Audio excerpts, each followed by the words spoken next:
Joining me now is author of international bestsellers, including The War on the West and The Strange Death of Europe, one of the finest thinkers of his generation, Douglas Murray. And Douglas, you are right now under attack. The left in the UK are trying to cancel you. They want you banned from TV appearances. They want you to stop writing for publications like The Spectator. But it hasn't stopped there. Led by the likes of Alastair Campbell, he's a supposed former journalist turned Tony Blair spokesperson, New Labor spokesperson. He and others are wanting you arrested and charged for offensive commentary, also known as telling the truth. What is going on in the UK? And do you fear that police are scrutinising your tweets and interviews and things you've written? Well, all that caused this was the fact that I've used my eyes in recent decades, and I've also used my pen. And I have described what has happened to my country of birth, Great Britain, and the continent of Europe, and indeed the wider developed world and the challenges that come through illegal and legal mass migration. That's not all migration, but illegal and legal mass migration.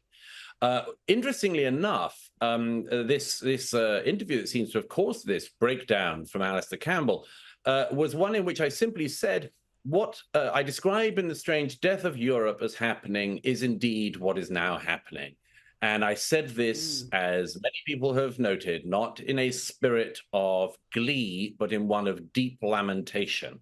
I never wanted to be proved right on this, and it gives me absolutely no joy to have been proven right, that the importing of very large numbers of people illegally and legally from very different cultures into a society which totally fails to integrate them will lead to massive problems, including at some point a massive backlash.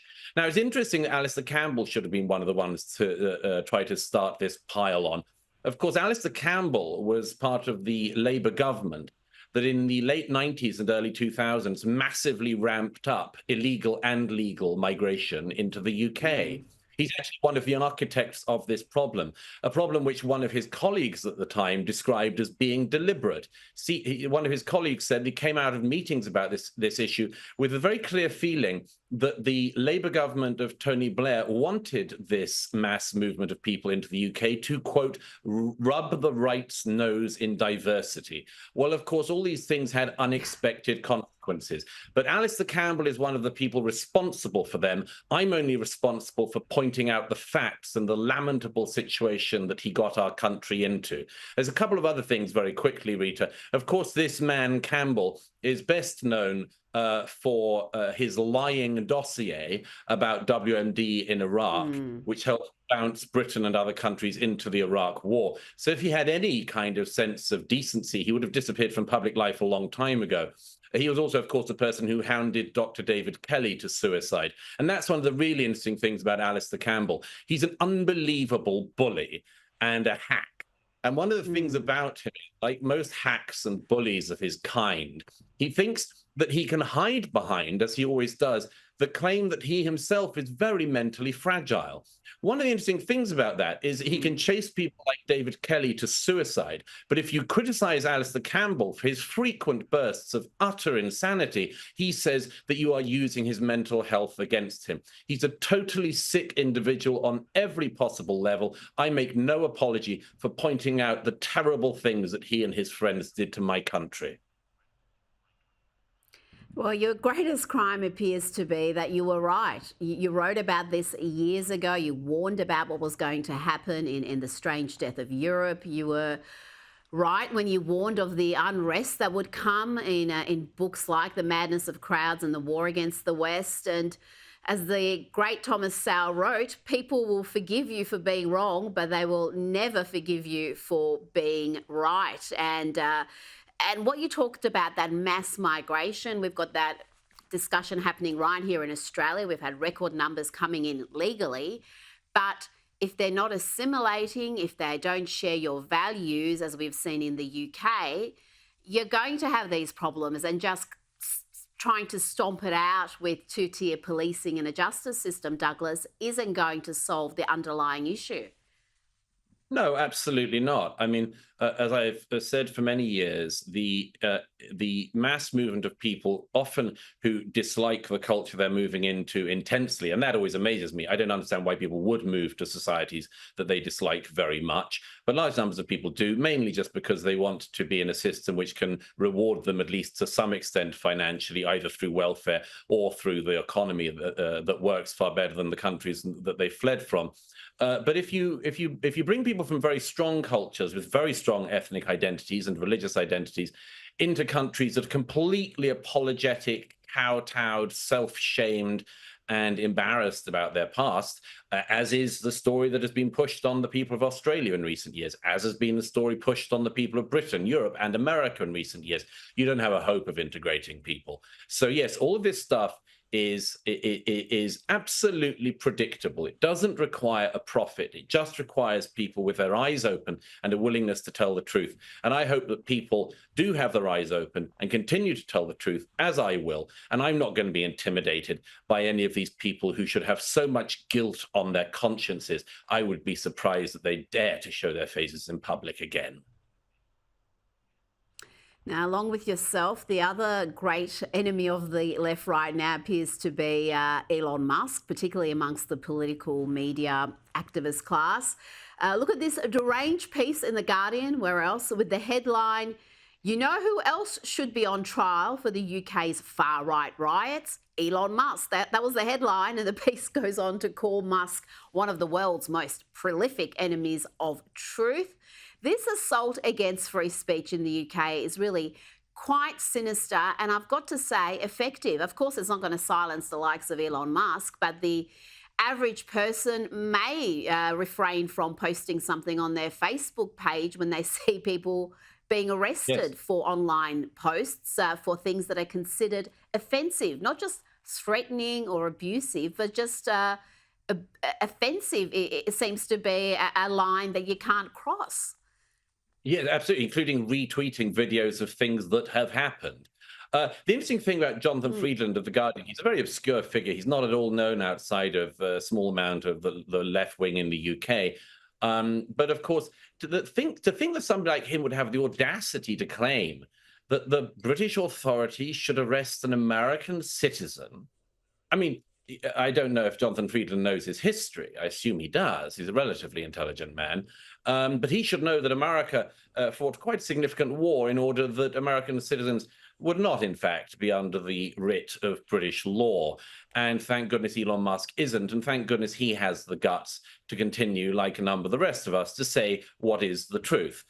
The interesting thing, by the way, about two things to say about Jonathan Friedland in this ridiculous piece. One is that Jonathan Friedland actually, after noticing the success of the Da Vinci Code and other sort of rather low boilerplate novels, started writing novels himself under a pseudonym. And one of them, published in 2017, is an extended wet dream about the idea of the assassination of President Trump. It's extremely open. That's the only skill of the book, such as it is that it's an excitable book for people who would have loved to see Donald Trump getting assassinated.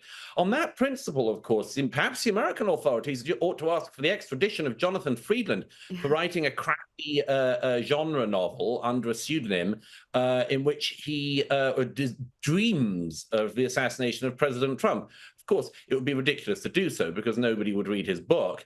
But the other thing to be said about these people is that they just have this totalitarian, authoritarian instinct, which they just can't get rid of. They think everything should always go their way. They think they should be the censors of the town square. And the reason why you see so much of the media running against Elon Musk at the moment is that they recognize that his platform, Twitter, is beating all of them, or most of them, in all of the stakes of the Mm. media absorption around the world. And that's very scary for some of these old media who can't keep up and don't have very many readers, like The Guardian. But, it is a very important thing you mentioned there, Rita, that in actual fact, and Rowan Atkinson, no less, said this in a speech 11 years ago, it's perfectly possible, you see, that people like me, billionaires like Elon Musk, will be able to get through this era and will survive it. And I certainly plan to, and I'm sure and know that Musk does as well. But what about, as you say, the person who does not have the platform that I have or the means that Elon Musk has? What about them when, as is happening all the time at the moment in the UK, police forces that have not solved one burglary, yes, you heard that right, not one burglary in recent years, Hmm. are knocking on people's doors and arresting them for Facebook posts, for retweeting things. Sure, there are some people who've said some horrible things and disgraceful things in recent weeks, but oh my, the priorities of the British police. You know, they are really treading into very, very dangerous Orwellian waters. It turns out, and the rest of the public in Britain can't trust them to solve a burglary. Would I trust them to police my speech? No, I don't think so. No, no. And the treatment you're receiving, the treatment Elon Musk is receiving, is what Donald Trump has been copping for some years now. And his 2-hour chat with Elon Musk had a lot of the media triggered.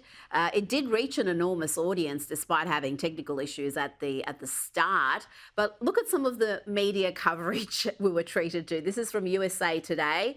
Starts with this line: for a fascism curious billionaire who loves cuddling up to right-wing loons. I mean, and it got progressively worse from there, Douglas. Trump's called the media the enemy of the people. And sadly, it seems there are many in the industry who seem desperate to live up to that tag.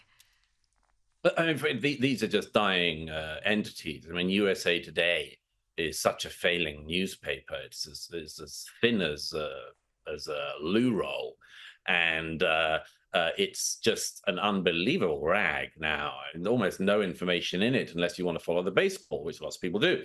But in terms of news, it's just the worst possible way to absorb news. But they just have an agenda, and they just show it more and more. They describe Elon Musk as a fascist. They describe the former president of the United States, maybe the next president, as just a right-wing loon. And you know, these people, you can write their headlines and their articles before the event occurs, and I'm sure some of these people do. I bet that guy decided to do that. And you know, of course, they don't point out that it seems, whatever your criticisms of Donald Trump, he did this very lengthy conversation with Elon Musk. It's rather more than we've seen from Kamala Harris in recent weeks. But of Mm. course, they don't mention that. They don't note that because it's just the backing chorus of the Democratic Party. That's all these dying media brands are. The public can see it for what it's worth. And if you want a little bit of dying left-wing media commentary with your baseball results, I suppose you can go to USA Today. But it turns out most of the world is going to X, Twitter. Well, the reach of that interview is astonishing, unlike really anything you see elsewhere.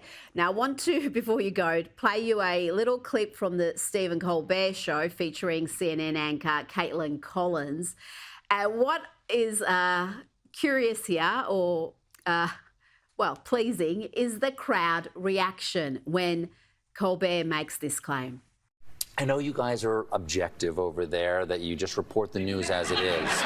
No, I know. CNN makes a. I know that's supposed to be a laugh line. I wasn't supposed to be, but I guess it is.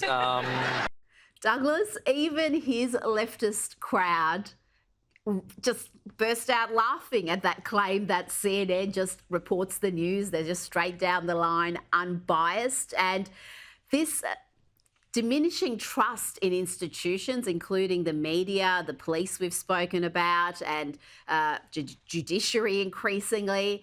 It's not healthy, but I think in a way it is healthy that people are actually getting awareness of some of the double standards that exist.